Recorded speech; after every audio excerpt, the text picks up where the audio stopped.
kemarin tuh kan ada adegan ceritanya Koko kan meninggal, Haiko kan udah meninggal ceritanya di situ. Nah itu aku dapat skenarionya itu udah sehari 1,5 hari yang lalu. Nah selama adegan itu sampai hari H, aku tuh selalu dengerin musik, lagunya itu, sama adegannya terus. Itu aku selalu nangis.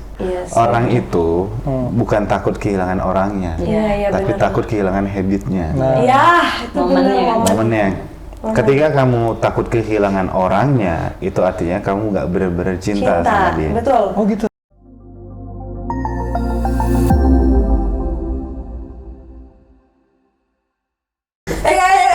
Langsung aja. Intinya gimana kamu mengatasi overthinking di pekerjaan, misal lo kayak bisa nggak sih? Pertanyaan pertama adalah ya ikhtiar pasti. Atau poin kedua, life must go on. Jadi mau nggak mau ya pasti harus dihadapin apapun masalahnya. Jadi tiap ada masalah sih pasti harus dihadapin, jangan lari aja. Itu benar-benar.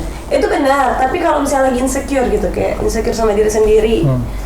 Misalnya dapat kerjaan, aduh, gue insecure lagi, gue bisa sama ini lagi, dia yang jam terbangnya udah gini, udah tinggi banget. Ntar gue bisa nggak sih nyimbangnya? Itu kan jatuhnya kayak... itu challenge buat diri sendiri sih. Itu pernah aku alamin waktu aku syuting Cinta Buta dulu sama Niki. Pada saat itu pemainnya ada Nikita, ada Reski. Ada Tia. Sementara suara-suara Angga juga pernah ngerasain. Karena aku pertama kali masuk Cinemat waktu itu. Diplot sama mereka yang notabene mereka sudah lama, udah bonding banget lah chemistry-nya gitu. Nah di situ tiba-tiba Azov masuk. Gimana caranya? Itu challenge buat aku tuh, gimana caranya aku mengambil hati penonton ketika aku bisa sama Niki gitu. Nah dengan challenge diri sendiri itulah yang gue buktiin nih kalau gue bisa. Gue cari celahnya gitu, intinya gitu loh. Jadi kayak apa kurangnya lawan main gue itu bisa gue masukin. Bukan lawan main aja, kayak saingan nih, misalkan ada, ini pekerjaan nih. Kalau misalnya ada satu perempuan, 2 cowok nih, apa yang gue bisa masukin yang orang itu nggak punya untuk ke cewek itu gue cari celahnya. Itu apa cari celahnya? Segitunya ya. Tapi tetap pede kan? Dan alhamdulillah itu berhasil. Segitunya ya. Kamu insecure nggak sih? Hah? Lo termasuk, iya dong. Insecure pasti.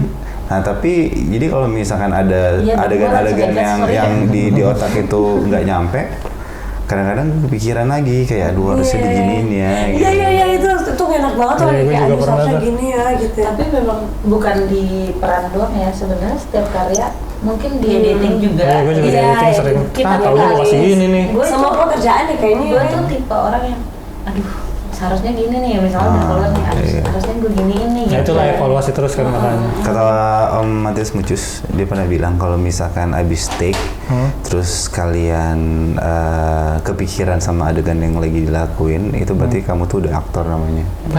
Oh gitu ya? Kalau acting ya? Jadi kalau kita kepikiran itu udah aktor namanya. Kalau enggak ya udah asal lewat. Oke ya udah berarti gue udah kelar kerjaan gue lah gitu ya. Misalnya kayak dapat adegan yang kayak maksudnya kayak sesuatu yang harusnya golden seal misalnya, terus lo abis itu cut yang sutradara oke, tapi kita kepikiran kayak lo kemarin tuh belum puas nih, belum puas sekali lagi gitu. Iya tapi bukan kurang puasnya karena pengen lebih banget ya, tapi kayak lebih pengen harusnya nih begini nih. Karena sebelum adegan kan kadang-kadang kita udah ada ngonsepin di otak ya. Iya tapi kalau misalnya itu nggak nyampe tuh kayak nggak puas, ganjel. Iya bukan nggak puas juga sih, tapi kayak ya seharusnya begini. Itu termasuk overthinking. Itu overthinking, tapi itu kadang-kadang overthinking kan emang ada yang bagus juga untuk kita.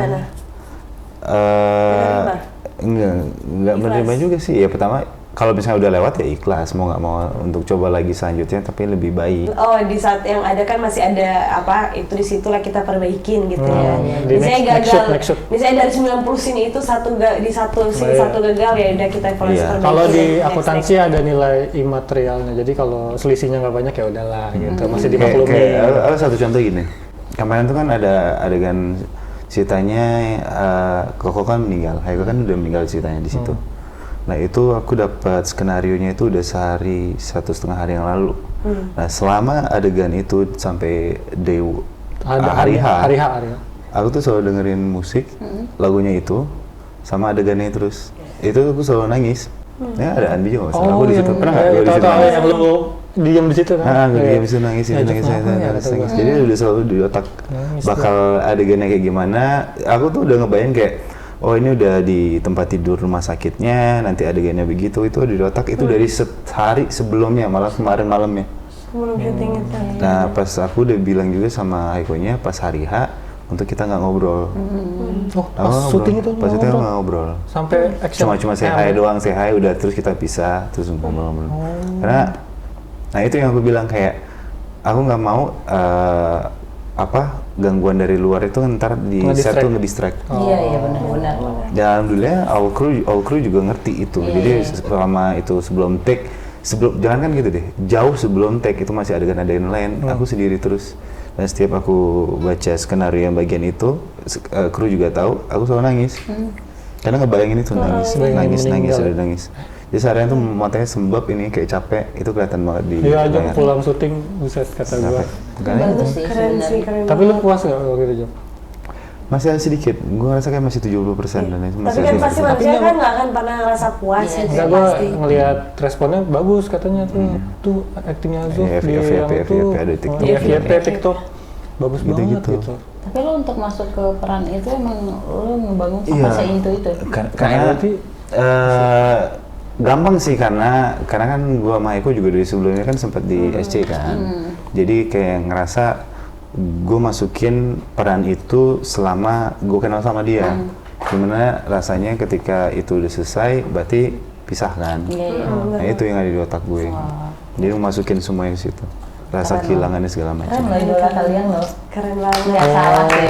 Iya. Kalian berarti lu kayak pisahnya tuh kayak dari yang sebelumnya ya? Iya, dari universe sebelumnya. Dari universe sebelumnya. Dan itu berlanjut kan. Apa sih? Samudra Cinta, universe beda tuh. Keren. Gak salah lah idola kalian. Gak salah. Ajok Rangga ya guys. Iya guys ya. Ajok Rangga ya guys ya. Gila gue punya teman aktor dan aktris hebat-hebat banget, makin gede. Kalau ngedit sih Gila guys ya. Oh Di, lo kalau ngedit suka overthinking nggak Di? Wah, apa itu overthinking? Iya, itu badan lo kurus sekarang kan overthinking kan? Kan nggak cewek. Oh, iya. Oh, kamu kan? Tapi lihat deh, pipi Andi sekarang udah gemukan. Iya. Oh, soalnya ceweknya udah balik lagi. Suka nonton ya? Udah enggak lihat sekarang. Oh, pergi lagi. Ya ada cewek lain berarti. Makanya happy aja. Tapi kayaknya sekarang kamu udah kayak ya udah iya, sekarang pasti sekarang tuh ya Tuhan gue pasrahin aja deh sekarang. Enggak, kayaknya sekarang tuh Anbi udah di posisi yang kayak ya udah mau ada lo nggak ada lo ya gue kan berdiri dengan kaki gue sendiri. Iya. Gue punya quotes tuh. Tapi pasti kadang rasa kesepian tuh pasti selalu ada kan. Kayak semua manusia. Jangan gitu, Net. Gue subuh-subuh mau tidur curhat sama aja. Pak gue udah gak mau ngomongin berdiri. Lu juga ya ngomongin. Iya pasti kan ada rasa. Cuma kan bukan berarti. Kira-kira sekali deh kebuka. Tapi kan cuma bukan berarti dengan lo kesepian lo balik lagi ke itu. Nah itu permasalahannya. Kadang gini nih. Orang itu bukan takut kehilangan orangnya, tapi takut kehilangan habitnya. Iya, itu momennya. Ketika kamu takut kehilangan orangnya, itu artinya kamu nggak benar-benar cinta sama dia. Betul. Oh gitu. Tapi kalau kamu takut habitnya, kalau kamu lihat orangnya, berarti kamu cinta sama dia. Kalau kamu takut kehilangan habitnya, berarti kamu nggak benar-benar cinta. Kamu cuma bergantung aja sama dia selama ini dengan gue takut buat kehilangan orangnya. Aduh, cinta. Enggak. Yang mungkin yang gue ngilang itu Kak, itu di fase gue takut kehilangan orangnya. Iya. Kan lama tuh 5 bulan 6 bulan. Orangnya dulu pasti. Akhirnya berarti lu cinta sama dia. Akhirnya gitu, terus akhirnya gue takut kehilangan kebiasaannya. Tapi pada setuju nggak? Kalau sebenarnya nih, yang kita sampai di titik 30-an lah ya umurnya. Belum. Terus yang kita jalanin itu sebenarnya yang kita kumpulin dari sebanyak itu tuh adalah memori. Yang nggak mungkin kita tinggalin. Sebenarnya tuh bukan orangnya yang kita kangenin, memorinya. Memorinya. Kayak, iya kan? Tapi bener sih kalau makin bertambah umurnya makin banyak pengalaman rasa sakit ya. Iya. Jadi kayak ketempa gitu loh. Iya. Itu jadi lebih mudah juga untuk move on sih sebetulnya. Iya. Itu kerasa banget. Udah punya cara sih gini sebenarnya. Terima kasih kalian, gue udah tahu caranya. Kita kan punya ritme masing-masing ya untuk keluar dari rasa sakit kita gitu. Misalnya kalau gue sendiri sih, gue berdiam di kamar dulu nih. Gue berdiam di kamar berhari-hari. Abis itu oke, gue ketemu nih jalannya gitu. Ya udah gue ikutin ritme itu selanjutnya gitu. Iya. Nggak tahu deh Hanan gimana. Kalau aku sih beda. Kalau kamu, aku tuh dua, kadang-kadang di saat aku lagi pengen sendiri banget, aku bisa banget ngurung diri aku di kamar. Tapi bukan berarti dengan ngurung diri aku galau, aku nangis ya. Kayak udah aku pengen sendiri aja, tenang, denger lagu, tidur. Tapi kadang juga aku pengen sama teman-teman ngumpul, me time sama teman-teman. Dan aku juga kadang aku menerima sakit aku dan berusaha move on itu. Aku menjalani apa aja di saat aku pengen nangis, aku nggak mau fake, aku nangisin. Di saat aku pengen ketawa, aku ketawa. Jadi aku nggak mau denial gitu loh, ini kayak gue tau gue lagi sakit tapi kayak gue badut aja lah gitu. Mungkin depan orang-orang aku nggak mungkin liatin kayak aku pasti kan, tapi di saat sedih aku kan, di saat aku pengen nangis aku kan nangis.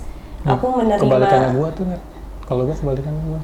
Karena gini gue pernah jadi badut ternyata nggak enak. Di saat lo lagi sakit, lagi nggak baik-baik aja, tapi lo terus kayak gue I'm fine, itu sakit banget. Iya sih. Mending lo kayak bentar ya, lo bisa menjauh dulu dari teman-teman lo atau apa, yang penting lo keluarin dulu energi itu. Energi negatif. Sebenarnya kalau misalnya kita bawa energi itu misalnya ke lingkungan. Iya, ke lingkungan vibe negatifnya itu ke bawah. Gitu. Bener. Sering tuh. Itulah kenapa sering tuh dalam pertandingan juga sering tuh. Milih untuk sendiri dulu. Vibes negatif dalam pertandingan. Di line of down. Lagi serius lagi. Iya, apalagi ada yang toksik. Mengatasi kesepian. Tapi kan kesepian bukan berarti karena kesepian nggak ada pasangan, mungkin kesepian nggak ada teman, nggak ada apa, keluarga lagi jauh. Undangan. Gimana cara kalian mengatasi kesepian kalian gitu? Anet bertanya loh. Cara mengatasi kesepian. Terasa kan kalian bertanyain, gue udah tadi loh. Iya, Anet pinteran ya. Jadi bingung gue jawabnya. Balik aja Nat ke 2, 3. Jadi 2, 3 yang bodoh ya? Parah, bodoh banget. Cara mengatasi kesepian. Kak, Dila apa? Udah yang ditanya. Apa mau gue dulu? Ya boleh, Anet dulu aja, Tanet. Kalian mau nyari contoh ya? Iya, jawabnya gimana? Enggak. Kalau kesepian di pertemanan. Ya kalau kesepian di pertemanan ya aku jalan sama teman yang lain. Kalau kesepian di keluarga, misalnya keluarga lagi jauh atau apa, ya aku yang sebisa mungkin sekali itu ada FaceTime, ada gitu-gitu segala macam kan. Atau kalau nggak aku ke teman aku yang sangat dekat kayak sahabat aku yang kayak itu udah keluarga menurut aku. Kalau kesepian di cinta, ini yang berat nih. Sempat balik lagi baru di cinta. Kalau kesepian di cinta, ada beberapa orang yang kalau misalnya sepi dia langsung nyari pelampiasan. Ya, maksudnya kayak dia belum selesai sama si ini, dia nyari pelarian di sini. Tapi itu lo nggak nyembuhin, itu lo malah nyakitin orang baru. Kalau mending lo kalau mau fun, lo nggak kemana kayak lo naik gunung kayak lo nyari hobi, lo jangan main-main sama perasaan orang. Iya benar.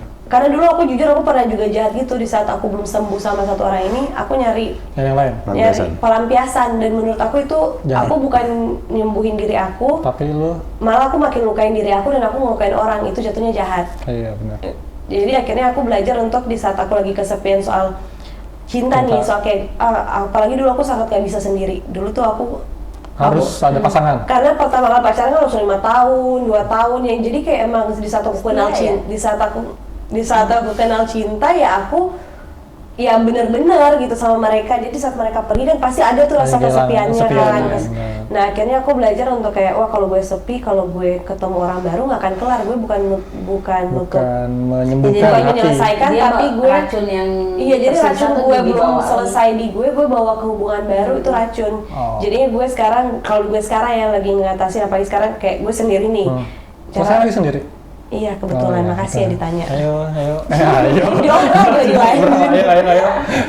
Ya udah kalau saat gue lagi sepi, gue ditanya lagi, Anda tuh suka apa sih? Anda tuh suka alam, suka ke gunung, suka gini. Jadi gue pacaran sama diri gue aja sendiri. Dulu gue nggak pernah bisa ke bioskop, gue nggak pernah bisa makan di restoran sendiri. Dulu gue nggak pernah bisa ke bioskop. Dulu gue kalau ke mall kalau ke mall kayak pengen makan apa gitu ya, misalnya udah jalan sendiri terus lapar, gue nggak mau makan di restoran karena gue nggak bisa makan sendiri. Gue pasti ke dalam bioskop meskipun filmnya udah gue tonton, gue cuma duduk untuk makan doang karena gelap, nggak ada yang lihat. Itu dulu gue. Jadi gue makan, udah kenyang gue langsung keluar. Ada aneh emang dulu. Tapi sekarang kayak gue bisa tuh, kayak gue bisa duduk sendiri, makan sendiri, gue bisa di saat gue lagi kesepian, gue pengen jalan tapi nggak ada teman, nggak ada pasangan, ya udah gue jalan sendiri. With or without you guys, gue tetap pergi. Kalau itu contoh gue panjang kering mulut gue nih ngomong. Ada ya guys ya. Apa katanya? Anete Eduarda ya guys. Pokoknya lo kalau lagi kesepian nih, kalau lagi kesepian jangan pernah nyari pelampiasan ke orang. Kalau lo lagi kesepian jangan main-main sama hati orang. Lo ke gunung, ke pantai, kemana terserah. Ya, karena lo nggak tahu kan gimana orang itu untuk sembuh dari sebelumnya. Pokoknya jangan pernah mainin hati orang aja sih. Jadi ada pesan implisit tuh. Iya ya. Ya pokoknya lo kalau kesepian. Nonton nggak kira-kira orang? Waduh. Ntar gue tag dulu. Keren. Oke banget. Kalau aku kirim langsung linknya. Ini nonton ya, ini tertuju untuk kamu. Langsung kasih tahu Kan satu. Nggak mau. Dari lo. Ranbi apa? Kalau Ranbi, cara ngatasin kesepiannya gimana? Main game.